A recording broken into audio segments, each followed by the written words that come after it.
Hello बच्चों, आज start करते हैं ग्रुप 15 एलिमेंट्स। फर्स्ट टॉपिक है हाइड्राइड्स। हाइड्राइड्स में NH3, PH3, ASH3, SbH3 and BiH3, इनका ऑर्डर किस प्रकार होगा उन्हीं को हम लोग आज सीखेंगे। तो फर्स्ट है इसमें bond angle. Bond angle down the group decrease होता है, तो ये ऑर्डर आपके सामने लिखा ही हुआ है।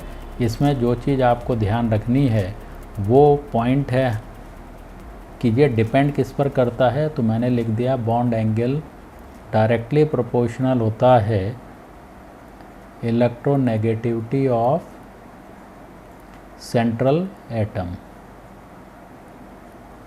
तो सबसे ज़्यादा इलेक्ट्रोनेगेटिव नाइट्रोजन और लीस्ट है Bi। तो ये ऑर्डर आपके आगे हो गया। सेकंड ऑर्डर की बात करते हैं बॉइलिंग पॉइंट। तो बॉइलिंग पॉइंट का ऑर्डर ये है। इसमें जो जनरल ऑर्डर चलता है वो डिपेंड करता है मॉलिक्यूलर मास पर।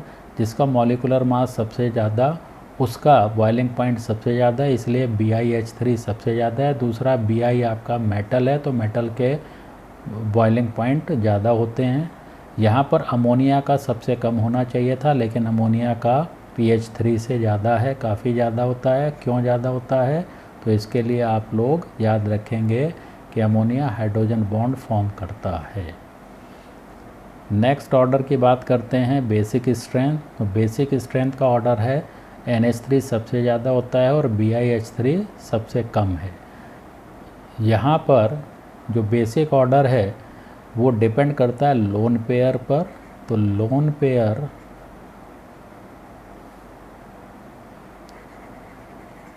डोनेट जो भी करेगा वो सबसे ज़्यादा बेसिक स्ट्रेंथ में होगा।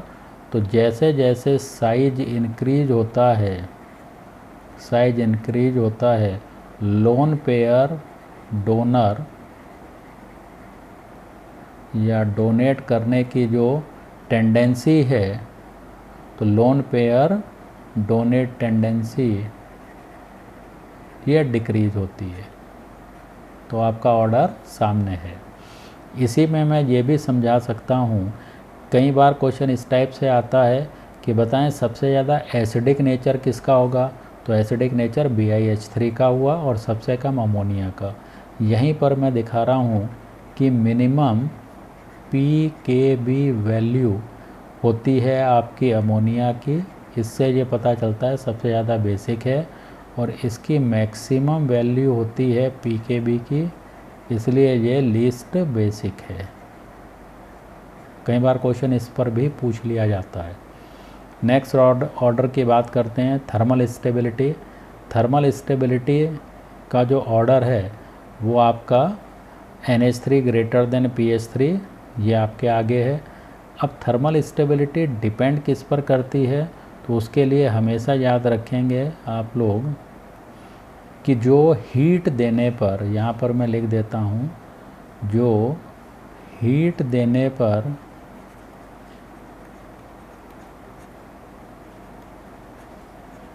बॉन्ड ना तोड़े वह स्टेबल बनेगा। तो सबसे ज़्यादा स्टेबल कौन है इसमें? NH3। क्यों है? क्योंकि नाइट्रोजन हाईली इलेक्ट्रोनेगेटिव है, इस कारण आपस में हाइड्रोजन को टाइटली हेल्ड रखता है, इसलिए ये हीट देने पर आसानी से नहीं टूटता। ये क्वेश्चन नीट में पूछा भी जा चुका है। नेक्स्ट ऑर्डर है रिड्यूसिंग पावर का। रिड्यूसिंग पावर का सीधा सा मीनिंग आप ध्यान रखेंगे, जो हाइड्रोजन को ईजिली निकाल दे।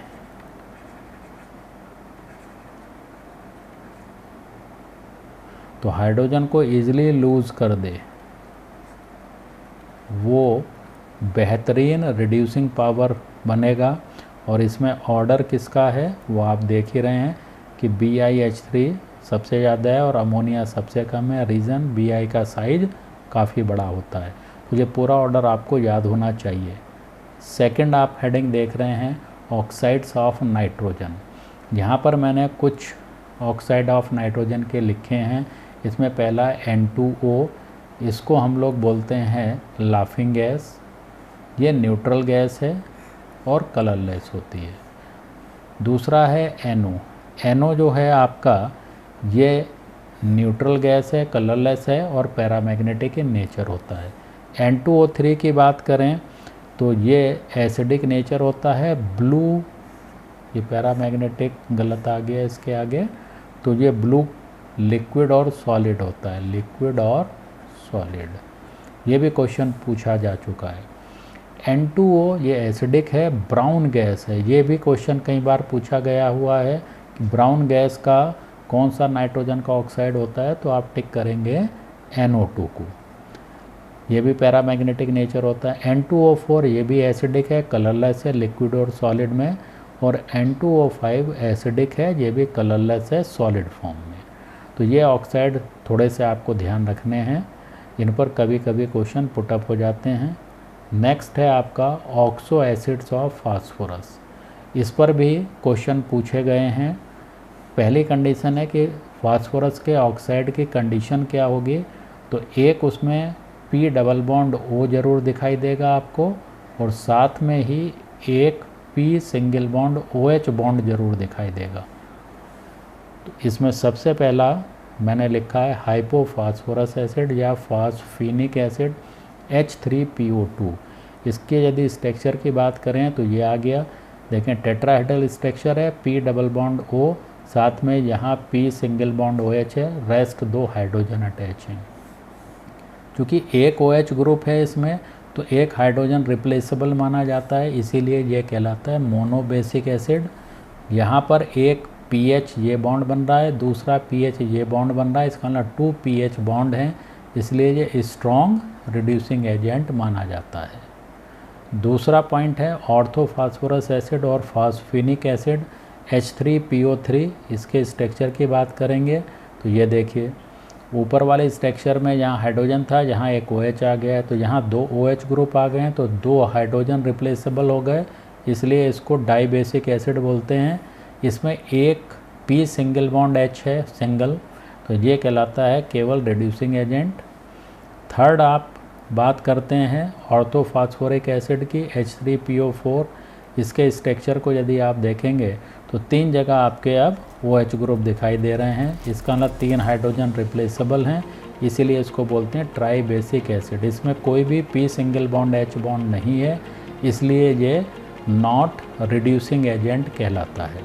तो बच्चों ये छोटा सा एक पार्ट था 15 ग्रुप का, इसको आप लोग बहुत अच्छी तरह रीड करें, क्वेश्चन इसी में से मिलेंगे ज़रूर। ओके बच्चों, मिलते हैं नेक्स्ट वीडियो में।